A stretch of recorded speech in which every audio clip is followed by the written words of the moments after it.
Black cherry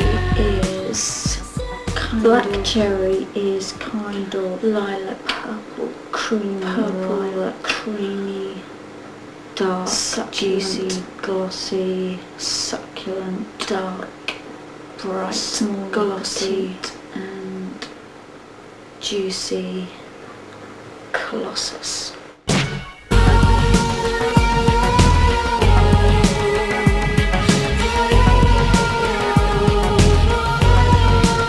Black cherry.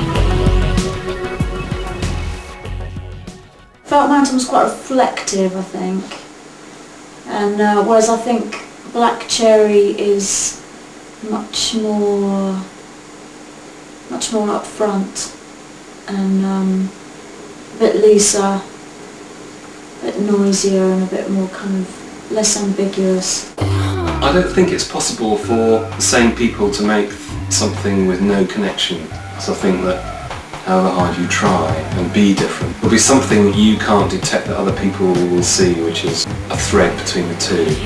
There's lots of different kind of styles in there. Again, it's sort of mixing all those kind of styles up, and the sort of glam and the rock thing and disco and classical, and it's all in there. There was elements in that in Felt Mountain, it just wasn't as obvious.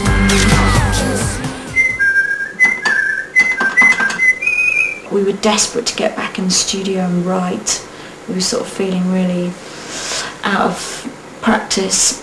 So it was really starting from scratch, writing, recording, everything, mixing it. It took us a while to sort of find a place and a sound world that we were happy in.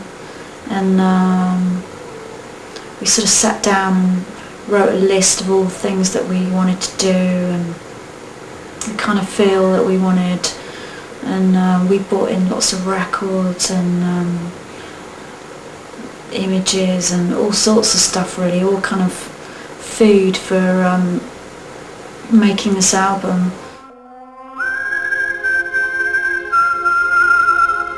The thing about Felt Mountain, I think, for me, is that it had an immaculateness that I really liked, but at the same time playing that live got really intense.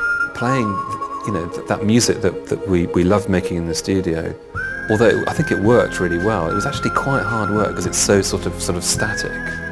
It works, but it'd be great to do something that was a bit more kind of up and a bit more exciting to do live, that we could have a good fun with. And so I think when we came back into the studio to write, there was that in the back of our minds.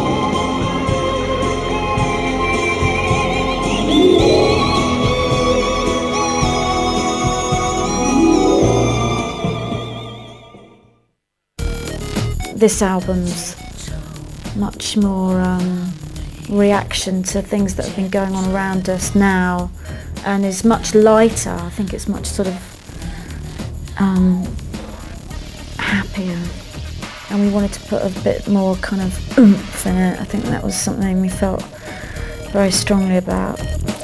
We both were interested in the idea of disco because we found that very sort of we loved the drama and the sort of, especially sort of 70s stuff with all the string arranging, you know, that sort of lush quality to it. So I think we felt that was an area we hadn't got round to.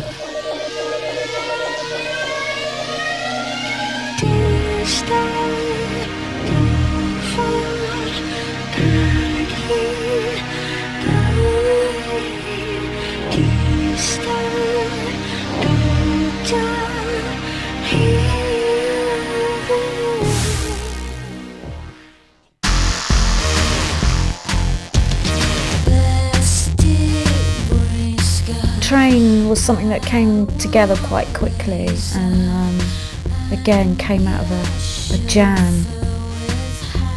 We just let the tape run and just jammed over that for about 10 minutes, I think that's all it was, and the sort of next day it was edited down to a kind of song length, and everything pretty much stayed in as it was.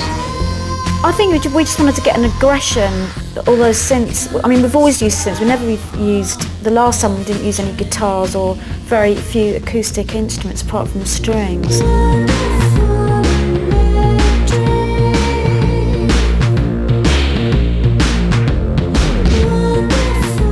It's actually about a rat strip machine. Basically it gets told what to do, and it does what it's told to do by these pulses that are sent to its brain, and there's a certain part of the brain which makes you feel really good. So it's kind of like the sort of love bit in your brain, the sex bit in your brain. So every time it's get told to go right, it just goes and loves to go right and or left or whatever. So basically it does all the things that are totally alien to normal rats' behaviour. There is more humour on Black Cherry, as well as there being a couple of songs that are really quite melancholic.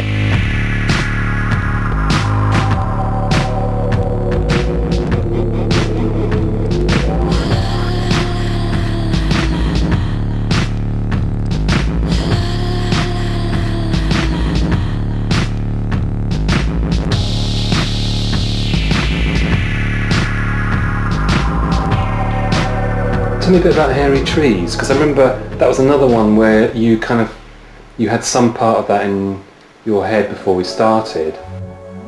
Yeah, Hairy Tree. Oh yeah, the little tune.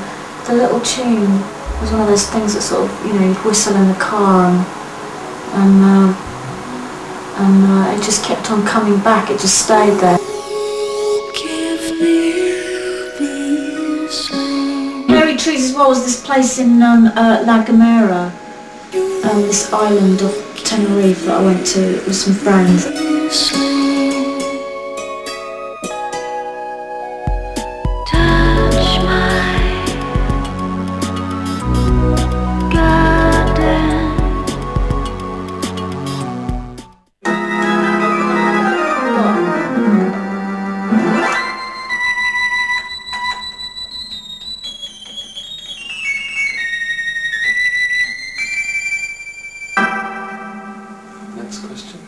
What other kind of influences do you think came into this album? It doesn't necessarily have to be music. I think probably white trouser suits came into it a bit more. Tassels. Yeah, tassels and shoulder pads and boots.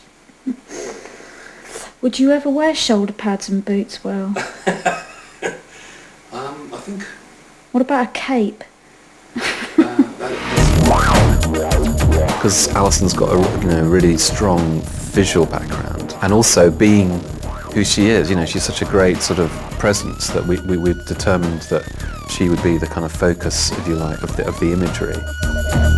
For me, the lyric and the sound and everything has an image to it. Even if it's an instrumental, it has a whole story to it. I think immediately there's an image. That's how myself and Will talk about a sound. It will have a picture to it. It's just much more interesting making a piece of music that way. The pictures, because they happen while we're writing, there's some visual ideas there already, so it comes quite naturally for that to go over into the actual artworks. In general, collaborations are at their best when it's a real sort of crossover of strengths and weaknesses. Will is, even though he's classically trained, he's very, very open. He's got a really sensitive ear, but at the same time he's kind of quite experimental. He's very up for mucking things around. Alison writes all the words, and beyond that, the easiest way to put it is that we just do everything together. The idea of playing new songs live is really exciting. We may well have another couple of people playing with us. We want some girls this time, more girls. I can't wait to go out on the road again, actually. I never thought I'd hear myself say that, but I can't wait. And I can't wait to play the new stuff live. I'm really excited about that. Black Cherry.